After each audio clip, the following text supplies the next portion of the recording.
thatmovieguyUK. Hi everyone, welcome back. Maybe welcome for the very first time, and we are going back into London Film Festival reviews right now with Miranda July's Kajillionaire. Kajillionaire actually played at Sundance Film Festival early on in the year to very interesting reviews.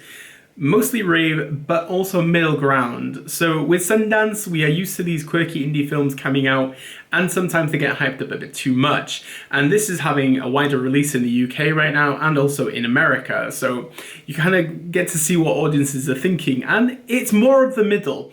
And that type of divisive indie is something that I love to explore and look into. So let's get talking. Kajillionaire follows the story of two con artists who have spent 26 years training their only daughter to swindle, scam and steal at every turn. During a desperate and hastily conceived heist, they charm a stranger into joining them, only to have their entire world turned upside down. Kajillionaire takes its sweet time to really dig into the juicy bone that is this story. And in the long run, this is a film about identity, finding yourself, loneliness, and breaking the shackles of family life. This film begins with the mundanity of the hustle. The hustles are interesting, but you can sense that Old Dolio, played by Evan Rachel Wood, is kind of breaking free from this. And until Melanie, played by Gina Rodriguez, comes in, she's kind of the key that opens up Pandora's box of the world to her. And this is when the film really kicks in a bit more, once we get to understand their chemistry and the way that Old Dolio is pushing away from her parents.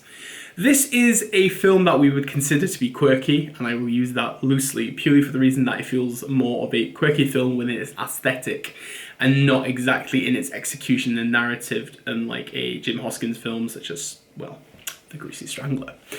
And this is like sun-drenched colorization, very bright, and just strange characters that don't always feel very fleshed out. And it's very weird to kind of cipher what Miranda July is going for. It doesn't really glue. The narrative doesn't always work, and it doesn't really process itself or really come to any conclusions at times. But once the second half of this film builds into what you anticipate, I really loved it. The elements of the ending are truly bitterly sweet, and it builds a nice, darkly humorous world.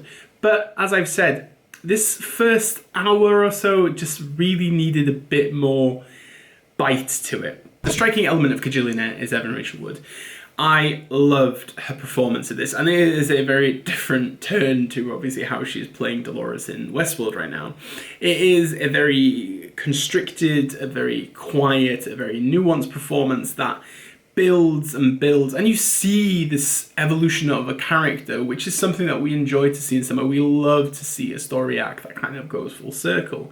But it just feels like her parents are really just this pushing element that kind of opens the story, but it is hers to close it. And her chemistry with Gina Rodriguez is utterly lovely, and this kind of love friendship that is going between them, it really builds into this very sweet aesthetic.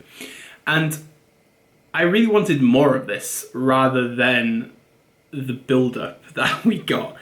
It's a very mixed film in my opinion, and I don't know if it's one of these films that maybe down the line I'll rewatch it again and really get more of what Miranda July was going for.